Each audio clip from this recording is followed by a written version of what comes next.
I'm Richard Southern in the 680 newsroom. It is back big time. Guess what's getting hot again? The Toronto housing market. Got the latest June numbers in, and boy, it's showing now the market real signs of recovery after months of sliding prices and sales. The market now on the upswing. Look at this. Sales up 2.4% in June year over year, the first year over year gain we've seen in a while. Sales up a whopping 17.6% from May of this year. That's the month over month. More than 8,000 homes changed hands in June. The average selling price edging up 2% to above 807,000.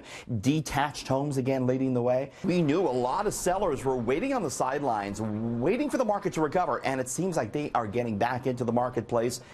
And the GTA real estate sector heating up now along with the weather. So we'll continue to follow that story. Another story we're working on here tonight, WestJet. It is being accused of discriminatory baggage practices. What's this all about? Well, the airline has a policy, it turns out, that prevents travelers going to Jamaica and Trinidad and Tobago from checking in more than 2 bags. And WestJet says the policy is in place due to the amount of excess checked baggage brought by guests going to those locations.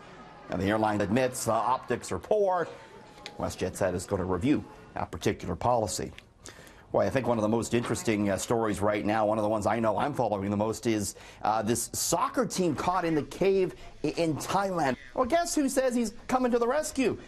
Elon Musk, one of the world's most eccentric CEOs, the man in charge of Tesla and SpaceX. How could Elon Musk help? Well, he's been building these tunnels under Los Angeles now for the better part of a year. He has a company called the Boring Company. It's been digging these tunnels to try and alleviate traffic congestion. His idea is to bring the cars down from the streets in LA and bring them along the tunnels. The thinking is, though, that perhaps his Boring Company could head over to Thailand, maybe dig a tunnel and help get that soccer team out. We'll see. Again, continuing to follow that interesting story.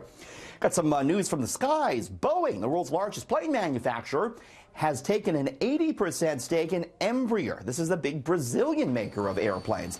Boeing is shelling out $4.75 billion for this 80% chunk with Embraer. And it's going to help Boeing get into the market for smaller jetliners, which Embraer is very much a part of.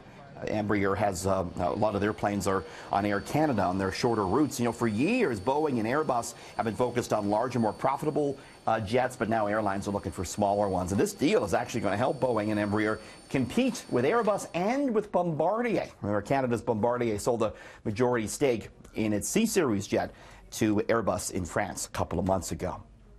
Finally, great news for the summertime and for this heat. Will you be willing to pay the price, though? Baskin-Robbins will now deliver ice cream right to your doorstep. Yes, indeed, dangerous news here. The iconic seller of ice cream teaming up with Uber Eats to deliver it. You can order Baskin-Robbins ice creams by the pint. You can get scoops and ice cream cakes. No cones, though, for delivery. Of course, the question is, won't the ice cream melt by the time it gets to you?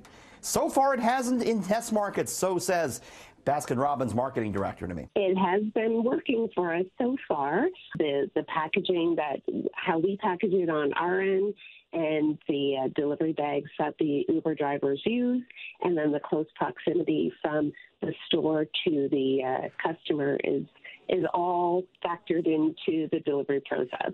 I'm told the ice cream market is pretty good. Of course, it's cyclical. They do more of their business in the summertime, although Baskin-Robbins said to do a brisk business as far as ice cream cakes are concerned, even in the winter months. In the 680 newsroom, Richard Southern, City News.